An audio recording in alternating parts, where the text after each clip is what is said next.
So, you were source energy before you came into this body. A part of that consciousness came into the you that you know as you.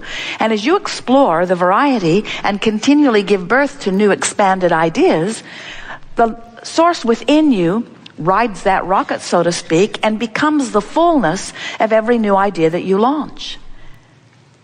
So now, you who have explored, and you who the larger part of you is expanded, you now have some options that your emotional guidance system is presenting to you. You can remain focused in opposition to your own expansion and feel bad while you do it. Or you can turn your attention in the direction of what you're asking for and begin to feel the flow and the momentum of the power of the energy that creates worlds flowing through you. In other words, when you go with the flow of who you are, you feel wonderful. That's what passion is. That's what enthusiasm. That's what love is. That's what the smell of a good idea is. That's what inspiration is. Your source has evolved because of requests that you have sent forward. Your source is holding steady to the vibration. Law of attraction is assembling all cooperative components. And you, depending upon how you are focused, are cooperative, good feeling, or uncooperative, bad feeling. That is the story of how you feel and why you feel the way you feel. Every time, no exceptions, that you feel negative emotion, it's not because that thing or that person that you're looking at made you feel bad. It's because that thing you're looking at made you ask for more and you didn't go yet. You're still talking about why you need it instead of how good it will feel to have it. You're still defending your reason for asking rather than just going with the flow and understanding and accepting that when you ask, it is given every single time. But it is given vibrationally first, and that's the thing that trips so many of our human friends up. You don't care about the vibrational giving. You want the money in the bank. You want the lover in the bed. You want the car in the garage. Vibrational, vibrational, vibrational.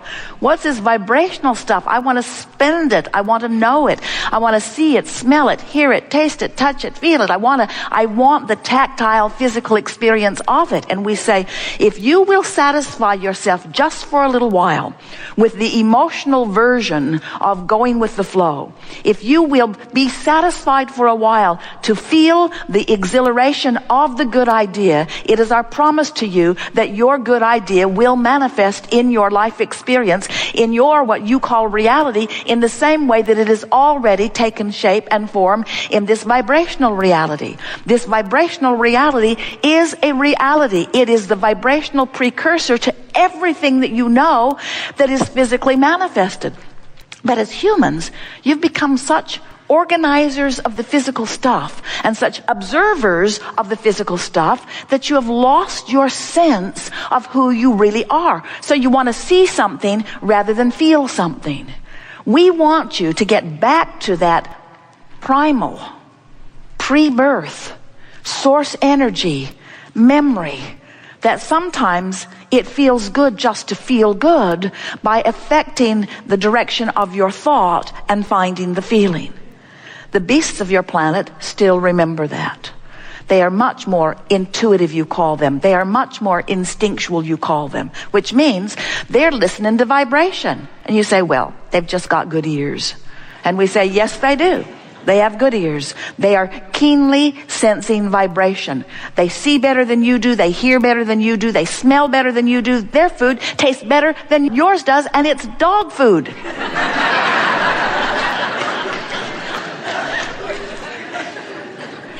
They are better at interpreting vibration because they are not dependent on the visual manifestation. They are still utilizing their senses. And once you're consistently in this vortex, in this vibrational arena, where you're feeling the fullness of who you are, now you have clear sight. Now you have clear sound.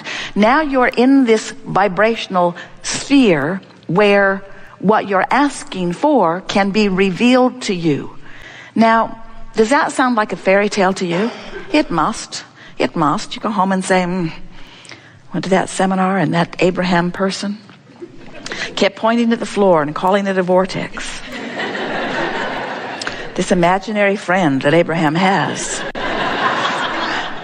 But we want you to understand that everything is vibrational. There are all kinds of vibrations that you accept as reality that you can't see. Think about your television. Those horses and those men are not riding around in that box. The box is getting thinner and thinner and thinner and thinner and thinner. In other words, you accept that it is vibration that is being interpreted in a way that is visual for you. And we do not want to hurt your feelings, and in no way do we want to diminish your appreciation of this vivid, tactile, sensual, glorious, physical world in which you are living. But we want you to understand that everything that you are experiencing here is vibrational interpretation. And you have the ability to interpret vibration in ways that you are not doing because we love you very much. You are hung up on your physical reality. You are so in love with this physical reality, you want to see it and smell it and taste it and touch it and hear it. You want to be in it. You want to be involved in it. You want the physicalness of it. You document it. You take pictures of it. You make statues and monuments about it. You are so stuck in your now reality, and we want to drop a big bombshell on you and help you to understand something in a very powerful way. What you are calling your now reality is old news, because it is the bouncing off place for what is the now reality. In other words, this vortex of creation is who you have become. And when you're looking at what is as far as it is manifested, you're looking at old news, and that's the separation that you feel that you call negative emotion. We're not talking about big distances between out of the vortex and in the vortex. We're talking about vibrational subtleties that you can feel, that you can train yourself to understand. You can train yourself into the vortex. You can get in there and you can practice what it feels like to be in there until it becomes your expectation that things go well instead of your expectation that things do not go well. You said, I'll sift and I'll decide and then I'll line up with my decision. That's what a deliberate creator does. But so many humans sift and ask, and the source within them holds to the vibration and calls them steadily. But so many humans keep beating the drum of need or of lack as they continue to speak their words without finding a vibrational alignment with their words of desire. So we want you to remember that you have two vibrational aspects, and that the emotions within you are your indication of how well aligned or not you are, allowing of your full connection or resistant of your full connection. And that's what we'll be talking about as we are moving forward here today. We want to help you to remember who you really are. We want you to get up to speed with who you are. We want you to leave here knowing the validity and the reality of your vortex of creation. We want you to accept that this vibrational reality is present tense. Do you know that in Australia, it's Sunday? That's so strange. Jerry and Esther were there. They called the office. They said, we're living your future. And it's really good. And of course, that wasn't altogether true, was it? Because it was all now. In other words, whether you are talking to someone in Australia on the telephone now, or whether you're talking to someone in Atlanta, or whether you're talking to someone who is non-physically focused, it's all happening right now, isn't it? It's now. There's no separation. It's now. And what we want you to understand is that the now that is you is not the now that you think is you. You think it's the you that's sitting here in these clothes with this much money in your bank account, in this body, with these relationships. And we want you to understand that your now reality in this vortex of creation has moved past that. And the reason that you feel negative emotion is because you're not moving with it. So, we want to show you how to get forward moving. We want to show you how to live real time. We want to show you how you can be in this moment, living in this physical world, but living the vibration of all that you have become. Do you know that when you're moving through life and a problem is coming into focus, do you know that in the moment that the problem is coming into focus, the solution, an equivalent solution, is coming into focus too? Do you know that? That's such an important thing to know. When a question is formulating, so is the answer. But if you are of the frequency of the question or of the problem, you cannot be of the frequency of the answer or the solution. You can't be on both frequencies at the same time. We think that it will be helpful to you to understand that the equivalent solutions are brewing with the equivalent problems. And you can get so good at living so real time in this vortex by reaching for thoughts of optimism and thoughts of appreciation and thoughts of love. You can be so in sync with the vibration of who you really are that as a problem is coming into focus, the solution is too. And you can be so good at living real time that you don't even ever know the problem happened, because the solution happened at the same time. Yesterday, and it happens almost every time, Jerry and Esther are driving anywhere. Esther is driving the monster bus. They're coming into the hotel. And as she is looking out ahead, she sees a vehicle towing a trailer with some equipment on it. And as Esther looked at it, she knew something squirrely was about to happen. She could just feel it. So she backed way off. She actually put her foot on the brake and slowed down about 15 miles an hour. The car behind her slowed too, and the one behind that slowed too, and the one behind that slowed too. Esther's bus is very big. And the man who was pulling the trailer was changing lanes with a car in his blind spot. And the car who was in his blind spot swerved way out of the way right over to where Esther would have been if she had not felt the problem and the solution simultaneously.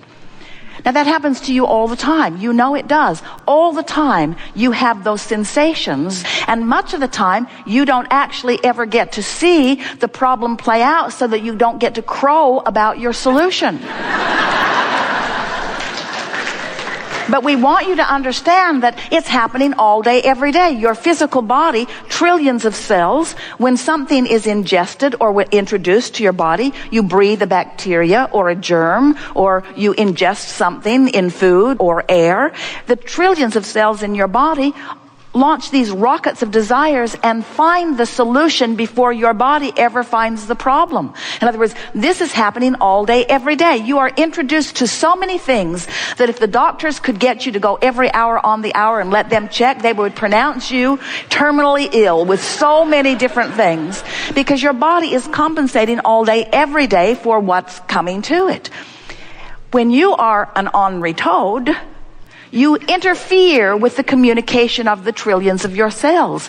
When you are in love, when you are tuned in, tapped in, turned on, when you are in chronic appreciation, when you're feeling good most of the time, you don't hinder your cells from finding their solutions in the moment that they are introduced to the problems. And the problems are so slight, they are not even microscopically discernible.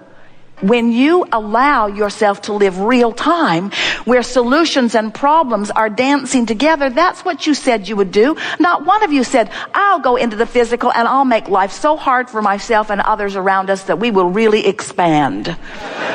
None of you said that. You said, I'll go forth into this contrasting environment, and from the contrast, improvement will be born. That's what the evolution of all species is about. Improvement will be born. And, you said, I'll pay attention to the way I feel, and I will do my very best to stay up to speed with the expanded version of me. Because the fact of it is, when you expand and you don't go with it, you don't feel good. It's just that simple.